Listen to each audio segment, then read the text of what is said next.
Ohayo gozaimasu. Today we're gonna make tonkotsu ramen. It's a pork broth ramen that takes a while and is pretty complicated. I will be using a few shortcuts and hopefully it won't be too difficult. I found this fantastic recipe, of course, on Reddit. More specifically, on the ramen Reddit. There's a wealth of information there. And a special shout out to my hero, Ramen Lord. This dude knows everything there is to know about ramen. This dish consists of 3 main ingredients: the tare, the broth, and the toppings. First, we'll start with the broth. For this, we're going to need pig trotters. I have about 4 of them. To this, I'm gonna add 1 neck piece. In an oven tray, add the trotters and cut your neck piece into smaller pieces and add them as well. Slide it in the oven and bake for 40 minutes. Let's give them a nice brown crust. Then get your instant pot and dunk them in, including the residual fat because it's very tasty. Add 3 liters of water. Now close the hatch and turn on for 2 hours and wait. After 2 hours, open it up. Ooh, don't be startled like me. And let's watch our kitchen change into a winter wonderland. White tonkotsu everywhere. Great. After cleaning up, remove the lid and now it's time to add the aromatics. In goes half an onion. Get about 8 cloves of garlic, give them a bit of a crush and add them as well. Next up, about 10 centimeters of ginger. Cut them into coins. Bring to a boil again and boil for about an hour. And while it's boiling, take out the bones and dig out the marrow using a chopstick. Throw both of them back in the soup. This will really add flavor. Okay, let's strain our broth. Push out the last drops. Pour it all back. But wait, save about a quarter of the broth and blend it with a stick blender. This will turn the broth ivory white. Nice.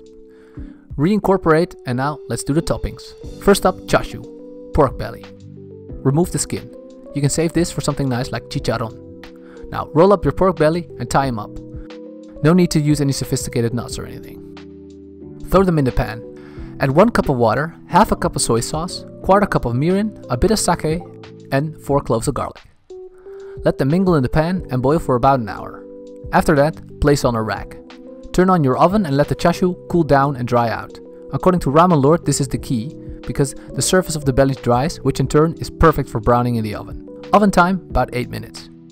When nice and brown, add them to the braising liquid again and store in the fridge for later. Now on to the next topping, which is Narutomaki, the small fish cakes. Oh, we need fish.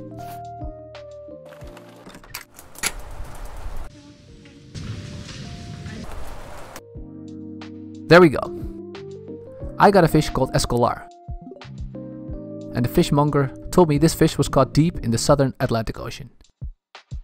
Take about 200 grams, throw them in the Asian blender, add a teaspoon of mirin, some salt, an egg white and a tablespoon of sugar. Now put the lid on and blend until smooth. Get a bamboo sushi mat and put half of the paste on the sheet of plastic foil. Put in the freezer. To the other half, I'm gonna add a bit of food coloring. Whisk to combine and make another sheet of fish paste. Freeze as well. After 30 minutes, remove both of them from their freezing prison and put the pink one on top. Give them time to thaw and then roll up and tie up very tight. Mine barely fits in the pan. Add a bit of water and steam for about 30 minutes. Let it cool down for another 30 minutes to firmly set. On to the next one. Eggs, tamago. Boil them exactly 6 minutes and add them to an ice bath. Peel the egg and steal a bit of the braising liquid you made from the chashu. I'm sure you won't mind. I'll add a bit of paper towel to cover everything. Store in the fridge for 2 to 24 hours. Up next, the tare.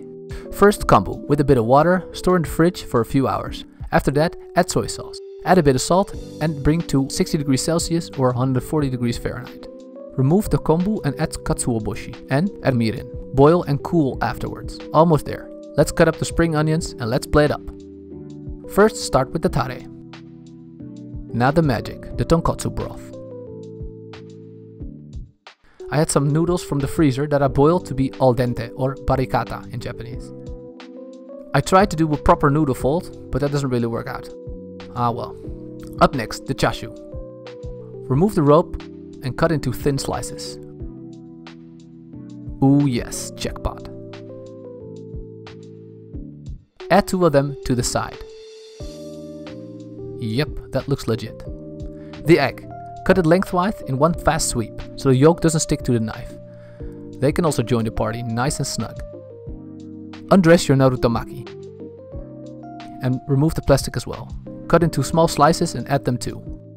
They didn't turn out the way I wanted, something to work on. If anybody has any tips, please comment below.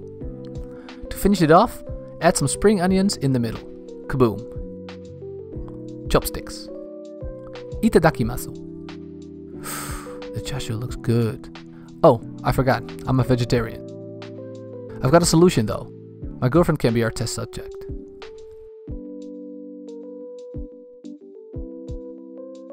Yep, she likes it. Great. Bowl empty, girlfriend happy. I'm going to get some takeaway. See you. Oh, and please like and subscribe. That would help me enormously. Arigato.